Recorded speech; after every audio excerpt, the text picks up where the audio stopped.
اسلام میں ایک اہم فریضہ نماز بھی ہے۔ اس نماز کی ادائیگی کے لیے مسلمان مساجد میں جمع ہوتے اور جماعت کے ساتھ نماز ادا کرتے ہیں۔ اور ویورز، اللہ پاک کے فضل و کرم سے یہ جماعت سے نماز پڑھنا بھی ہمارے لیے بے شمار نیکیاں حاصل کرنے کا ذریعہ ہے۔ اللہ پاک قرآن پاک میں ارشاد فرماتا ہے وَارْكَعُوا مَعَ الرَّاكِعِينَ، ترجمہ کنز ایمان، اور رکوع کرنے والوں کے ساتھ رکوع کرو۔ مفتی احمد یار خان رحمۃ اللہ علیہ فرماتے ہیں اس کا مطلب یہ ہے کہ جماعت سے نماز پڑھا کرو، کیونکہ جماعت کی نماز تنہا نماز پر 27 درجے افضل ہے۔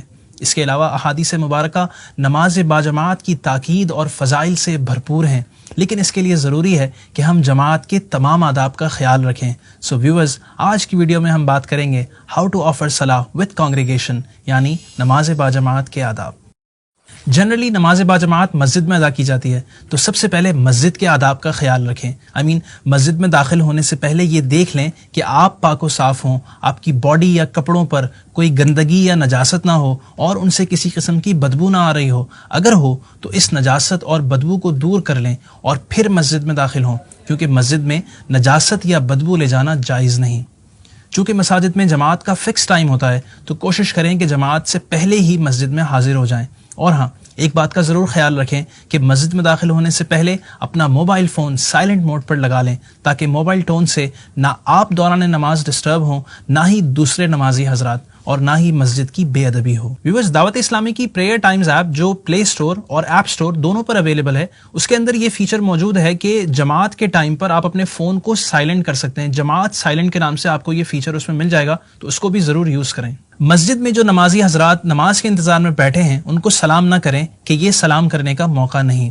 جماعت کے لیے صفیں بالکل سیدھی رکھیں، جب تک اگلی مکمل نہ ہو جائے پیچھے ہرگز صف نہ باندھیں، اور نئی صف امام صاحب کے پیچھے سے بنانا شروع کریں، دائیں یا بائیں جانب سے نہیں۔ ویورز، یاد رکھیں کہ جب تکبیر اولا یعنی پہلی اللہ اکبر کے ساتھ آپ جماعت میں شامل ہوں، تو اس بات کا خیال رکھنا ہے کہ آپ کی تکبیر تحریمہ یعنی اللہ اکبر امام صاحب کی اللہ اکبر سے پہلے ختم نہ ہو، ورنہ نماز ہی نہ ہوگی۔ خیر، تکبیر اولا کے بعد ثنا پڑھیں اور خاموش ہو جائیں۔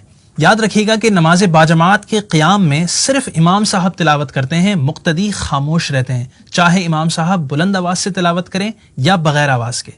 اگر قیام میں دوران تلاوت شامل ہو رہے ہیں تو تکبیر کہہ کر خاموش رہیں۔ اگر امام صاحب رکوع میں ہوں تو کھڑے ہو کر تکبیر تحریمہ کہیں، پھر تکبیر یعنی اللہ اکبر دوبارہ کہتے ہوئے رکوع میں شامل ہو جائیں، یوں آپ کو وہ رکعت مل جائے گی۔ یہی طریقہ رکوع کے بعد سجدے وغیرہ میں شامل ہونے کا ہے، لیکن سجدے میں شامل ہونے پر وہ رکعت کاؤنٹ نہیں ہوگی۔ رکعت حاصل کرنے کے لیے امام صاحب کے ساتھ رکوع میں ایٹ لیسٹ تھوڑی سی شرکت ضروری ہے۔ بعض لوگ رکوع میں شامل ہونے کے لیے دوڑتے ہوئے آتے ہیں، ایسا نہ کریں کہ یہ مسجد کے آداب کے خلاف ہے، اس کی ہرگز اجازت نہیں۔ اگر تکبیر اولا کے بعد شامل ہوں تو امام صاحب جس کیفیت میں بھی ہوں ان کے ساتھ جماعت میں شامل ہو جائیں۔ مثلا اگر سجدہ یا قعدے میں ہیں تو اگلی رکعت کا انتظار نہ کریں، بلکہ جماعت میں شامل ہو جائیں۔